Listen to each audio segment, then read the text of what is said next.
How many 3-digit numbers are there? Digit thum number hi exact nghe lo om chin. Exact nghe lo om ti kha ol sam lewin so chua thei ta ni. Chu tiang chok tur chuan digit thum om na tur hi siamina. Tro chuan number te hi heng digit thum number siam tur hi ang te kan mamo. Number siam tu te hi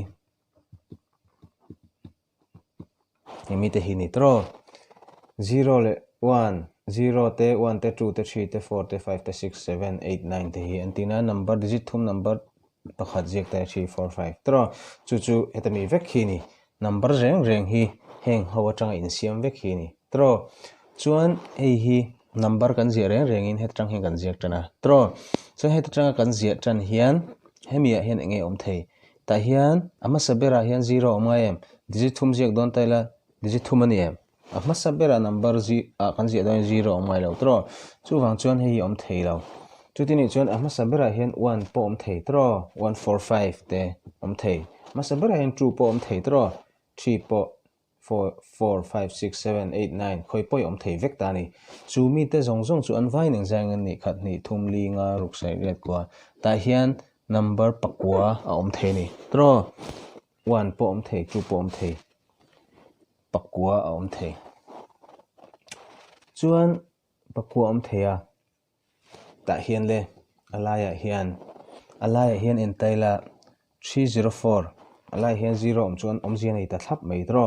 chu tini chuan alaya hian an vai hian an om thei ta vek tro khoi po hi 90 91 92 93 99 tro ta hi chuan a om thei dan hi som 10 ways om ani tro chuan chu tiang che chuan atop bera hian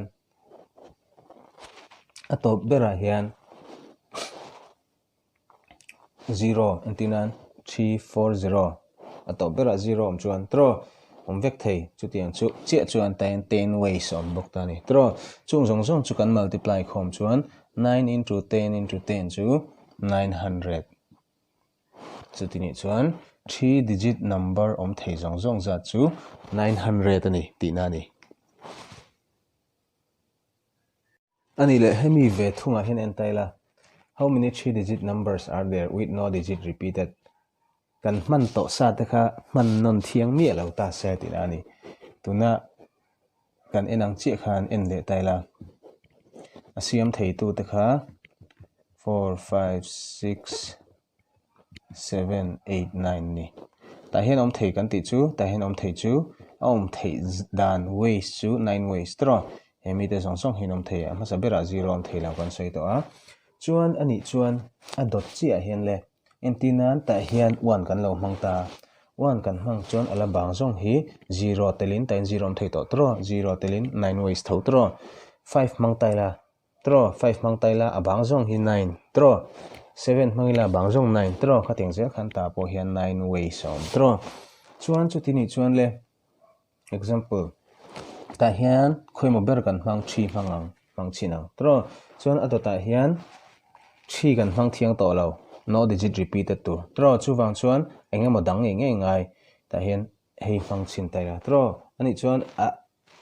ngai lak thiang to lo ta hian 3 om thei lawa 4 om thei lo bok om thei ho chu khat ni thum linga ruk sari riat tro ta om thei dan chu 8 ways tro chu tini chuan how many 3-digit numbers are there with no digit repeated ni chuan hemi te kan multiply khomanga 9981 81 8 88648 64 ways 648 ways